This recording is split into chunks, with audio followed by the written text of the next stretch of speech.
Chapter 12. Listen, the birds are beginning, and the sky is turning pink, see? Holly, darling, you simply must get some sleep.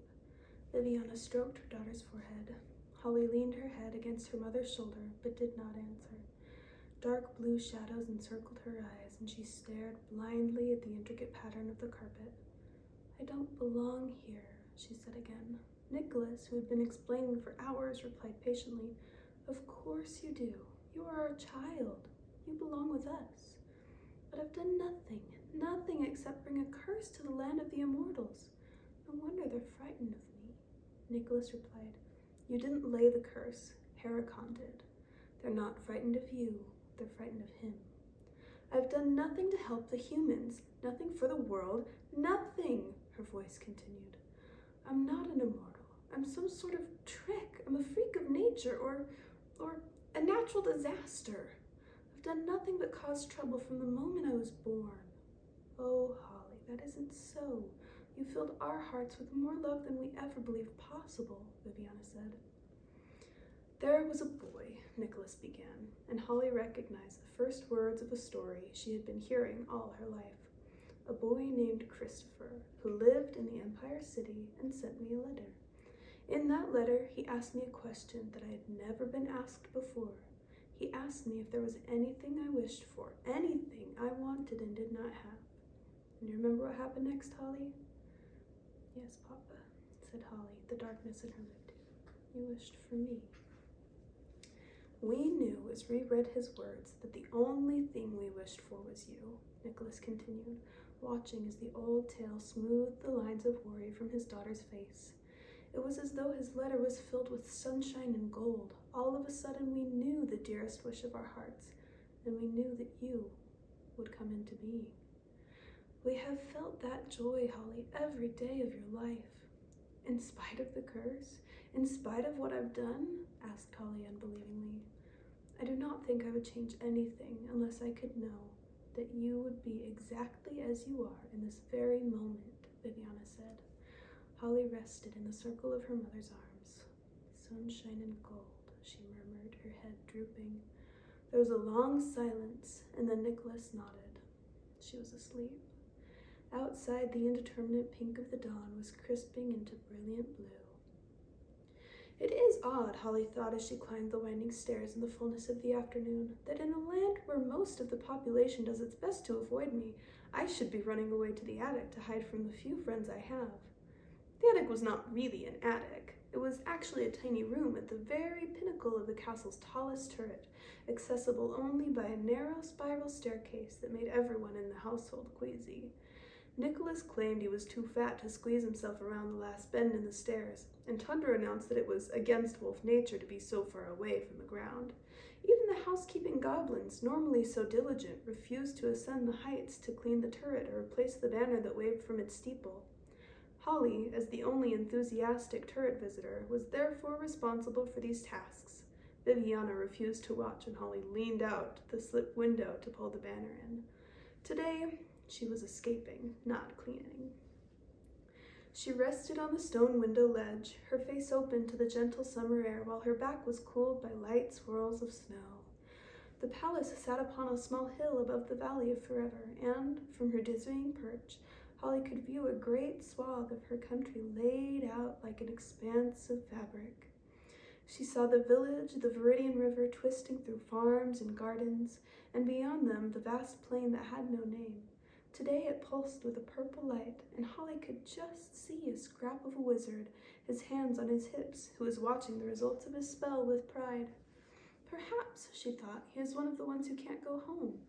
Perhaps he wakes every morning thinking for just a second that he is in his own bed, in the mortal world, and then his eyes open and he knows that he is still a prisoner. Does he think of me? Does he say to himself, if only that baby had never been born, I would be able to live the life I want? And then he must take up his ball and scry his king or whomever he guides, and he probably watches as the king makes the wrong decisions over and over again, and he sits there, helpless to change anything. Oh, groaned Holly, burying her face in her arms. But it was no use, for even in the shield of darkness, she could not defeat the pictures that had crowded her mind since the night before. the immortal souls waiting patiently for admittance to forever, the frozen misery on the faces of the visitors as they learned that they could never return to their homes, the horror that Tundra had endured near the Amaranthan gates, the plunging drop forward as Zenweiler's feet turned the lead, and the shrieking panic that followed. And there was something else, too. Something that hovered on the edges of earliest time, swaying and shivering in the oldest part of her memory. She was falling down and could not save herself. Below her was nothing, and above her loomed a dark, slick cavern that screamed and screamed and screamed. Holly jerked her head up and steadied her hand against the edges of the window. For the first time, the turret seemed precarious. She looked toward the sky, and the blue seemed to shudder slightly. She looked down to see the cheerful landscape below, but her vision was impeded by sharp little explosions like fireworks that rained through the air before her eyes. The sky is falling, she thought crazily. Farms, fields, grass, river, plain with no name, name with no plain, village, spillage. No, she said out loud. No, I will not be frightened. I will not hide. You, Herakan. She had not said his name before, and it made her feel a bit sick. But she took a deep breath and continued. Herakan, I know what you want. I know what you expect. I don't know how I know, but I do. You think that I'm going to crawl to you and beg you to take my heart and release the others. You think that I'm going to make a bargain, me for them, but I tell you now that you're wrong. I know what you'll be if you're freed, and I won't help you. I'll fight you. I'm going to make myself an immortal, a real immortal, somehow, and I am not going to give in. I'm going to do it by myself. I am not frightened of you. Without warning, Sophia was at her side. Her cloud-colored robes rustled slightly as she encircled Holly's tense figure in her arms. Yes, my love, she whispered. That's right. You fight. You have the heart of a lioness. Holly bowed her head gratefully against her godmother's cool linen shoulder. Did he hear me? She asked in a low voice. Sophia's black eyes flicked around the tiny stone room. He's not here, I can tell you that. But I'd expect that he heard you. Oh, Sophia, what am I going to do? How am I going to become a real immortal? Sophia held her tighter. You are a real immortal, Holly, I promise you. But the book, your story will be written there in fullness of time. How? Holly cried despairingly. How can I do anything worthy of my birthplace if my birth has turned the land of the immortals into a prison that no one may leave? What am I to do? That, said Sophia, would be telling. Holly stared at her. You know what's going to happen.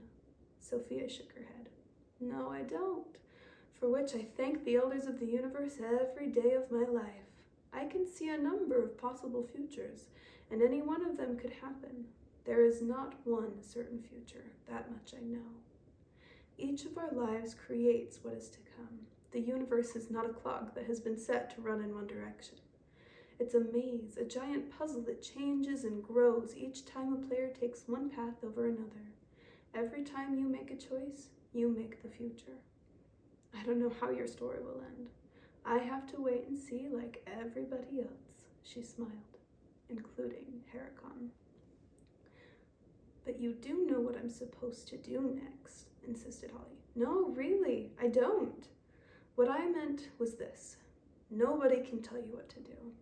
You must decide for yourself because that's part of your path. Should I go to the mortal world? Sophia shook her head. You must follow what you know. I cannot tell you. She laughed softly. I do know that your father would throw me out of this ridiculous tower if he found out that I had encouraged you to make such a journey. And, by the way, I do not know a secret means of evading the curse and traveling to the mortal world. If I did, I would have used it myself, she said. Oh, said Holly, disappointed. Sophia brushed her cheek. But such a means may very well exist. Holly looked up, but her godmother was glancing around the tower room with distaste. Why do you insist on holding your conferences in such a pigeon coop, my dear? Did you climb up all those stairs? Asked Holly, thinking of it for the first time. Are you mad, child? What's the point of magical powers if you don't use them to avoid overexertion? It's worse going down, Holly said. I have no intention of clomping down 400 stairs like a goat. I shall go the way I came. Some of us don't have any other option, said Holly with a smile. Oh, pooh, your father is a dear, dear man, but he's an absolute stick in the mud about magic. He thinks it develops character to do things the mortal way. You mean I have powers? Cried Holly. Hardly, said Sophia witheringly. But you could. Really? Can I fly? Sophia rolled her eyes. Just like a child wants to do the most difficult thing first of all. Now, this minute, certainly not. If I were to teach you, and I am by no means saying that I will, you'd start where everyone starts, in the kitchen. The kitchen? Taking the lids off jam pots. Oh, said Holly, disappointed. There, you see, if you don't find jam pots intriguing, it shows that you lack the proper moral fiber for more advanced instruction. I'm sure jam pots would be lovely, said Holly hastily, though flying sounds a bit more exciting. Excitement is overrated. However, if you want, I'll buzz you down from this disgusting hovel. Yes, please. In reply, Sophia laid her white fingers upon Holly's hair and whispered a few words in Russian. There was a whistling sound, and in the next instant, Holly found herself lodged in the arms of one of the stone nymphs in the middle of the reflecting pool. Good gracious, shrieked the nymph, trembling. I'm terribly sorry, apologized Holly. There was a little flying mix-up. I'm awfully sorry. I do hope I haven't nicked you. There was no sign of Sophia anywhere. So after a few more moments of begging the nymph's pardon, Holly clambered down her stone tunic and waded through the murky water toward the palace. Her shoes were ruined, and the whole episode took twice as much time as walking down the stairs would have. It was only much later that Holly realized that her search began on that day. If she had been asked at the time what she felt about the discovery of the curse that her birth had brought to forever, she would have replied that she felt sorrow, confusion, alarm, and remorse. She would have said that she felt helpless. But something was working slowly inside her, a growing sense of longing that she felt almost like physical hunger. It didn't seem to Holly like bravery, because most of the time the dread of her inevitable encounter with Heracon lay like a seam of lead at the back of her mind. But it was bravery. Instead of resigning herself to a life of caution, protection, and hiding, Holly began to search for a way to deserve the immortality she had been born to. She spent more and more time at her telescope, transfixed by the patterns of mortal existence. Hours would click by as she gazed, enthralled at a family or a neighborhood or even a single child pursuing his or her daily activities. Though she still visited the humid jungles and wind-torn mountaintops around the world, she was increasingly drawn to the Empire City, known to the mortals as New York City, spellbound by the electric vitality of the place. The people had a look there, she decided, that was like no other place. Jaunty men in bowler hats stepped pigeon-browed along Wall Street, their prosperous stomachs pushed out before them. Ladies in open carriages lifted their gloved hands to greet one another on the Ladies' Mile, while gangs of ragged children swooped between the horses' hooves. Pushcart vendors, policemen, peddlers, and pickpockets vied for the same spots on the sidewalks. Servants stepped out of the swollen mansions on Fifth Avenue, looked at the sky, and withdrew to make their reports. From the top floor of one rattle-bang apartment house, a vigorous old lady shouted the news of the day to her friend, an equally old, vigorous lady in another rattle-bang apartment across the street. Trolleys clanged, horses clopped, children shrieked. The spyglass was a subtle enchanter. In the beginning, it had beguiled Holly with only scenes of jollity and joy, but now shadows were permitted to gather around the edges of the mortal world, and Holly sometimes saw a lonely face, a lost soul, or one of the small, sad stories that filled the lands. The telescope cleverly filtered out the great cruelties and desperate injustices, leaving only the tiny tragedies, the one that could have easily been remedied, to make her want to help. Watching a haggard woman bend her head under the bitter wind, with a thin shawl pulled tightly around her shoulders, Holly would sigh and shift restlessly from foot to foot. One day she caught sight of a collier's boy beating the wary horse that pulled his cart, and she cried out in anguish and ran from the room. Tundra found her hours later in the closet, carrying on an imaginary argument with the villain. "I would have stopped him, Tundra," she said sadly. "If only I had been there."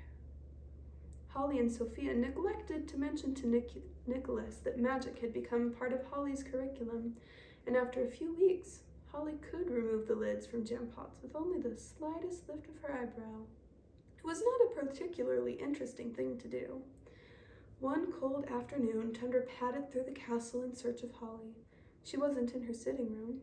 She wasn't in the schoolroom. She wasn't in the kitchen, coaxing a snack from the goblins. Tundra proceeded down to the reflecting pool, where the stone nymphs twittered and giggled and finally told him that the princess had not passed by. Tundra padded on. She wasn't in the topiary. She wasn't in the herb garden. She wasn't skating on Parian Pond. Tundra sat on his haunches and sighed. Then he squinted at a grove of trees near the water. A pair of legs was dangling from one of the pine trees. Tundra came closer. The legs belonged to Holly. She was sitting on a pine branch with her eyes closed. She was also whispering. "What are you doing?" Tundra asked mildly after a few minutes. "Shh, I'm flying," Holly replied without opening her eyes. Tundra waited a few minutes longer. Then he cleared his throat and remarked, "You're flying very unnoticeably." "I'm trying to use magic," said Holly through clenched teeth. There was a sudden eruption of honks, shouts, and yips from the pond, and Alexia tore from a thicket of reeds. "And stay out!" called an outraged duck. Catching sight of Tundra, Alexia ran to join him under the pine tree. "I don't know what's the matter with those ducks," she panted. "They're so touchy." Holly laughed and the fox looked up. "Oh, Holly, what are you doing?" "She's trying to fly," Tundra said. Alexia stared at Holly sitting on the branch. "Didn't we do this already?" she asked. "With Meteor?" "I'm trying to use magic," Holly said again. "It would be very helpful if you would stop talking." So they sat in silence, watching Holly whisper to herself. "She's not getting anywhere," Alexia commented to Tundra. "Shh." There was a flurry of white wings, and Euphemia glided to a branch above Holly. "What are you doing, dear?" she inquired. "She's trying to fly," said Tundra, unable to keep laughter out of his voice. Euphemia looked smug. "Child's play, dear." She ruffled her feathers and smoothed them down. "I'll teach you." "I'm trying to use magic," Holly said for the third time. Euphemia shook her head. "No, my dear, magic is not necessary. You simply need to concentrate. Now grasp the branch with your talons, your feet will have to do. Now lift your behind and straighten your back." "But Euphemia," Holly tried to interrupt. The owl ignored her. "Then spread your wings." "That is the central point, my dear. You must spread them before you push off. This is the error made most by fledglings. They do not spread their wings." "Euphemia, I don't have any." Holly's words ended abruptly as a small black object hurtled past her and thudded to the ground. It was a penguin, a small, bedraggled penguin. He lay at Tundra's feet without moving, his eyes screwed tight. Holly, abandoning magic, climbed quickly down the tree. "Are you all right?" she asked. "Can we help you?" The penguin opened one eye and quickly shut it again. "We won't hurt you," Holly reassured him. "I promise." The penguin opened both eyes and found again a wolf, a fox, an owl, and a human girl staring at him. He stared back at them with obvious terror. Then, with a sudden lurch, he began to scramble away as fast as his feet would carry him, which, given penguin construction, wasn't very fast.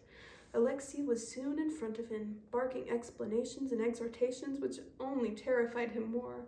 The penguin swung his head desperately from side to side in search of an escape route, and finally chose one. Up. Unfortunately, penguins can't fly. He flopped again to the muddy ground and lay there, shaking. "Look, Holly," said Euphemia. He can't fly any better than you can." Holly looked sympathetically at the little bird. "Were you trying to fly, little one?" He nodded. "Was that why you fell out of the tree?" He nodded again.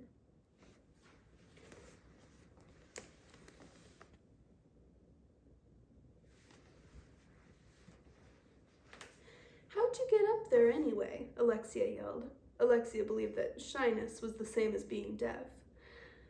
A look of fear came over the penguin's face. He shivered. He's too frightened to tell us, observed Euphemia. I think somebody scared him, Alexia concluded. Tundra had an idea. Was it the rock? At the sound of the rock's name, the penguin began to tremble violently. It was the rock, said Tundra. The penguin nodded. The rock put you in the tree? Exclaimed Holly indignantly. Why? Quivering, the penguin shook his head. He didn't know. The rock has a somewhat peculiar sense of humor, Tundra said. Alexia snorted, but Holly was outraged. That miserable rock. Just because he's big, he thinks he can do anything. You poor thing. She looked tenderly at the bird. Would you like to come home with us? The penguin looked at her nervously, but he nodded. Holly lifted him from the snow and cuddled him close. She carried the still shaking penguin back toward the palace with Tundra, Alexia, and Euphemia following. She tiptoed discreetly through the halls, hoping to avoid a conversation with the goblins about her rather dirty new houseguest, and reached her sitting room with a sigh of relief. The first thing you need is a nice bath, she said, setting the penguin on the floor and walking briskly toward the bathroom. A tiny gasp arrested her steps. She turned to see the penguin frozen with wonder, catching his first sight of the snow that accompanied Holly within the castle walls. The newcomer stared in silence, and then his curving beak opened, and, despite himself, he stuck out his tongue to catch a few flakes in his mouth. A squawk of joy erupted from him, and he spun a circle on the frigid floor. Holly looked at him with dawning realization. You need the cold too, don't you? She asked. The penguin nodded, and Holly smiled down at him, glad that her icy world had some benefit for another. Me too. And if you'd like to stay here, you are welcome to share it with me. The penguin nodded even more vigorously and gave a little hop. Holly laughed. Of course. Consider it yours, she curtsied elegantly. The penguin bowed back so deeply that he almost toppled over. Happy to find a companion to share her chilly existence, Holly danced to the bathroom to draw an icy bath. Moments later, the penguin was hurling himself ecstatically down the sloping rim of Holly's crystal bathtub, while Holly perched on the side, her feet dabbling in the freezing water. It was a long time before Holly learned the penguin's history. She never did learn his name because it turned out he didn't have one. When he finally began to speak, she discovered that he had lived alone in a cave under the Emerald Glacier for as long as he could remember, and, until his unfortunate encounter with the rock, had never known that other beings existed. Since he had never been spoken to, he had to learn how to speak, which he slowly did, but he often stuttered when he was nervous. To Holly, whom he loved in the way a baby penguin loves the first face that hovers over him as he pecks his way free from the shell, he offered the responsibility of naming him, which she was delighted to accept. After much considering and comparing, she christened him Empire, in honor of the Empire City. After a few days, Holly began to call him Empy, which seemed to suit him so much better as he waddled along in the shadow of Holly's skirts. Unlike Alexia and Euphemia, who regarded the palace as their own private property and all the other inhabitants as slightly annoying relatives, Empy never felt entirely comfortable moving through the great chambers and vast halls. He preferred to stay in Holly's suite, cooled by the charmed snow, waiting patiently for her return, or watching anxiously for her next departure. Very rarely, Empy joined the other friends in an outdoor adventure, and even then, he never seemed to enjoy any part of it as much as the return to the silver glade in Holly's room. Chapter 13.